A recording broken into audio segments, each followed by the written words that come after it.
And we are back. Welcome to another edition of Recruiter Fuel. The whole purpose of Recruiter Fuel is to talk about topics that maybe generate a little bit of activity around dissenting opinions. And with me today, I've got Tim Frendo again. Tim, thanks for joining us. Absolutely.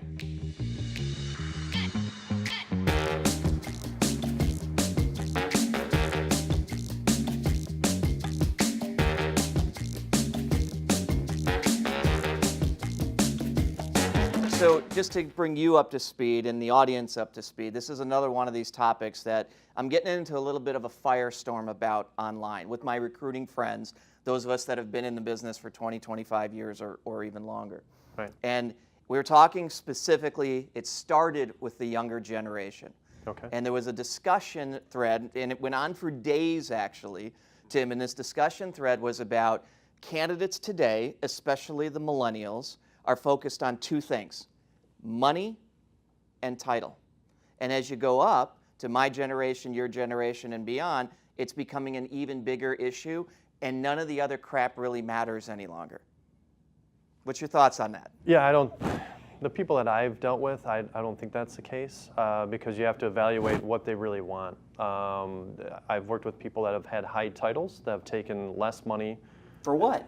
Because they're looking for something closer to home. They're looking for something that will give them a better experience, something that they can get excited about when they go to work, not just go to work and be like, well, I'm now director of whatever and I make six figures.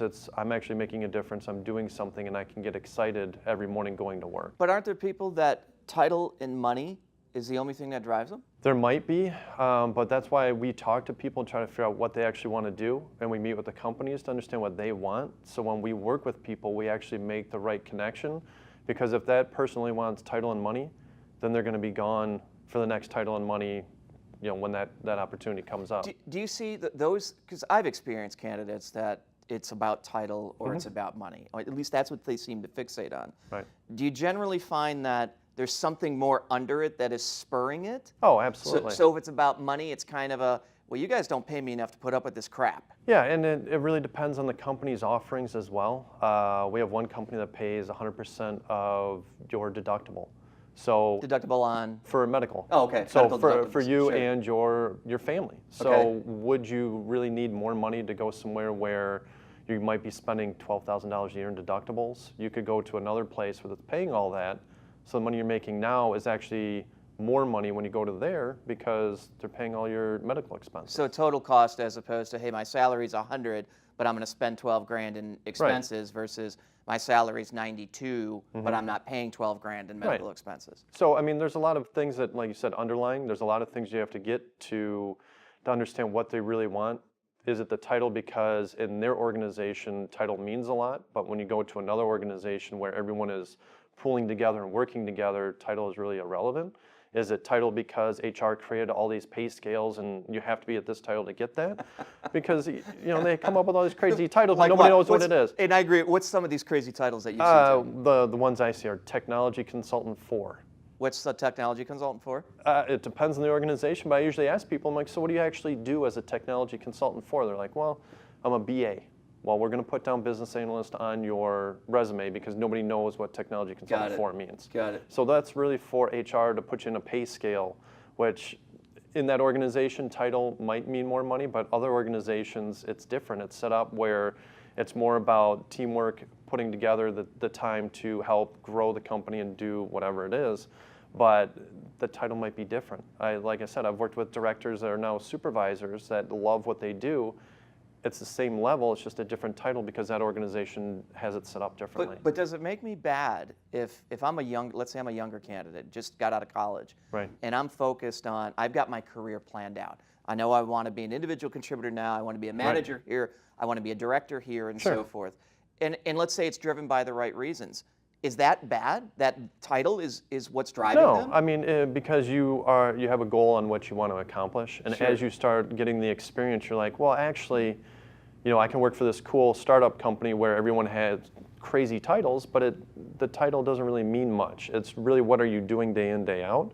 So you might have a goal of, hey, in 10 years I want to be a manager, but as you start going through, you're like, well, manager really doesn't mean what it did when I started. It just means that I'm Now, working with a team of individuals and we can call it something different, or your goals will change, but as long as you have a goal, it's fine. But as you work with companies like ours, it's helpful to understand what that actually means in the marketplace, what it means, what there might be other titles, other companies that do stuff a little bit differently that might be a better fit for what you want. But when you start off, you're like, hey, I need to be a director in 15 years. Okay, so over the left side of my shoulder, there's a camera right there that you're looking at, right? Sure. So there's going to be recruiters on here, search professionals that have been doing this for, as I said, longer than me, 25 plus years. And some people are going to say, Tim, you're wrong. The only thing that people want is money. People will do almost anything if you pay them enough money, and they're going to argue with you, and they're going to get on Facebook, and they're going to get on below this in the comments section. They're going to say, "You're nuts, Tim. Money makes the difference." Well, you know what? That's great, and they can reach out to me and talk to me about it. That's fine. But the people that I work with, I try to understand what they really want, what's most important to them, and I'm not just trying to put them in a spot that might not even be the good fit for them because they get a good title and a bump in salary, because then they're going to be looking for another job in a year. I want to make sure that I build those relationships with those candidates and make sure that they're in the right spot. And people can take title and money all day, but that doesn't mean that they're going to be happy in what they do. Okay, devil's advocate here. Sure.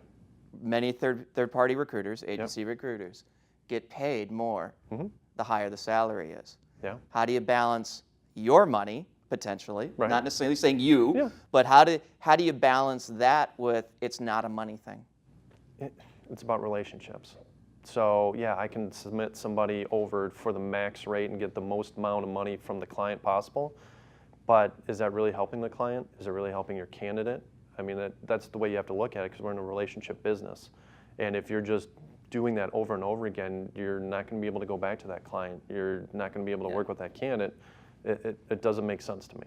My experience after all this time is very simple. Anytime somebody focuses on money or title, I want to understand the underlying reasons behind it. And that's kind of what you're saying. I think money and title are symptoms of bigger problems. Yeah. And there's going to be a lot of people that disagree with that, because I think too often recruiters get lazy. So when somebody says it's all about the money, that's it, they don't get into the drivers that are underneath it that are causing the money. Again, I need more money because I got to put up with more crap. That's kind of the mentality. What's the crap that you're dealing with in order to get there in the first place, right? Why do you think you need more money? But it also can be something like, hey, you know what, now we have increased medical expenses. Sure. So I need more money to offset that. But if you go to a company that has great benefits, do you really need the more money, or is that now taken away? So what else do you need? It's not about money, and now it's about expense. It's still money, but it's a little different. But that's why you have to have the conversations with people and understand what they really want and what they want long term, and then understand who your clients are and what they really need, so that way you can make the right fit, because the whole point is for that person to stay there and enjoy what they do day in, day out. But Tim, both of those take a lot of time. I don't have the time as a recruiter to do that. Send your clients to me.